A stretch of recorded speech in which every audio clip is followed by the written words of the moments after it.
Everyone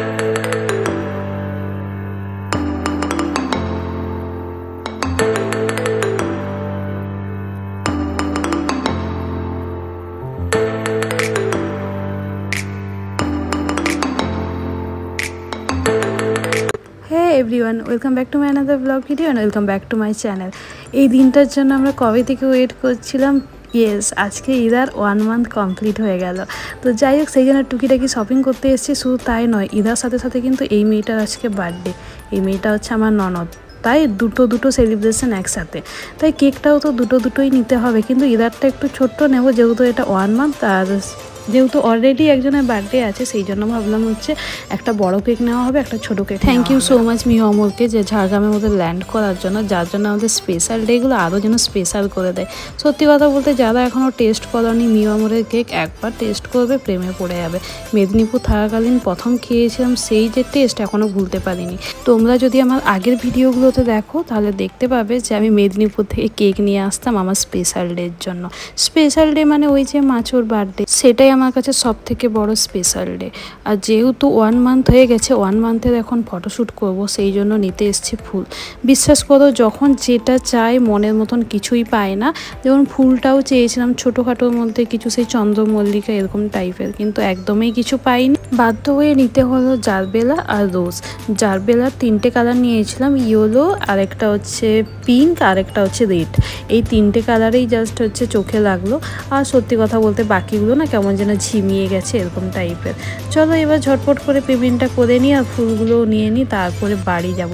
বাড়ি চলে এসেছি, এসে না এসে বসে পড়েছি কিন্তু ডেকোরেশন করতে। তার কারণ হচ্ছে এখন হচ্ছে বাচ্চা চুপ আছে, একবার যদি কেঁদে ওঠে তাহলে ব্যাস, আজকের প্ল্যান একদম স্পয়েল। আর জানি না কেন হচ্ছে অন্যদিন চুপচাপ থাকে, কিন্তু আজকে একটু বেশি কান্নাকাটি করছে। তো সেই কারণে আমরা রিস্ক নিচ্ছি না, যা করছি যা করব সব তাড়াতাড়ি যেন আমরা সেরে ফেলি।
কেকের যে নাম লেখাটা, সেটা আমার মনে হয় নিজে লেখাটাই বেশি সুন্দর লাগে।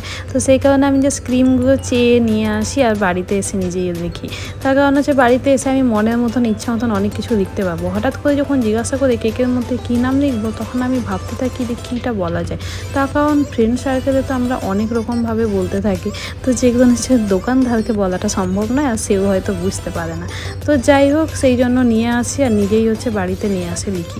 তো সেই জন্য তার নামটা লিখে দিলাম দিলাম ঈশানী আর সাথে লিখে দিলাম 1। পরে যদিও একটু লিখে দিয়েছিলাম টুকিটাকি। আর এই হচ্ছে আমাদের ছোট্টখাট্টো ডেকোরেশন।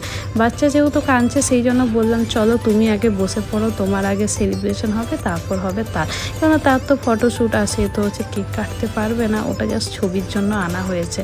বাট পরে কিন্তু আমাদের প্ল্যানটা আবার চেঞ্জ হয়ে গেছিলো। কিছুক্ষণ পর দেখলাম আবার যখন চুপ করেছে তখন আমরা বললাম না না তুমি এবার সাইড দাও, আগে বাচ্চার তোলা হবে তারপরে হচ্ছে তোমার হবে। তো ব্যাস আর কি, এখানে গোলু আর ননদের মধ্যে ঝগড়া চলছিল কেক কাটাকাটি নিয়ে, প্রথম কেকটা কে খাবে। যাই হোক অবশেষে চলে এসছে আমাদের মডেল। অনেক কষ্ট করে তাকে চুপ করানো হয়েছে, কাঁদছিল বুঝতে পারি না, যেদিনেই আমাদের প্ল্যান থাকে সেদিনেই কেন বাচ্চা এত প্যাঁ করে কাঁদতে থাকে। আর এই ছিল আমাদের ছোট্টখাট্টো ডেকোরেশন। জানি অতটা খাস হয়নি, আমাদের প্রিন্সেসের কাছে এটা অনেক কিছু। যাই হোক এখন ওকে অনেক কষ্ট করে শুয়ানো হয়েছে। তো চলো এবার ঝটফট করে আমরা ছবিগুলো তুলে নিই। না ও যে সবসময় এরকম কাঁদে তা নয়, অন্য সময় কিন্তু চুপচাপেই থাকে, অত বেশি কান্নাকাটি করে না। আমাদের মেয়েটা অনেক ভদ্র, বাট জানি না যখন প্ল্যান হয় তখনই কেন অভদ্র হয়ে যায়। অনেক বেশি বকবক করছি, চলো এবার হচ্ছে ফটোশ্যুটে ফোকাস দেওয়া যাক।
তার অনেক ছবি তোলা হয়ে গেছে, এখন আমরা বসে পড়েছি আমার ননদের বার্থডে সেলিব্রেশন করতে। ওই যে তাকে আগে বসিয়েছিলাম আবার তুলিয়ে দিয়েছি, তারপরে আবার তাকে বসানো হয়েছে।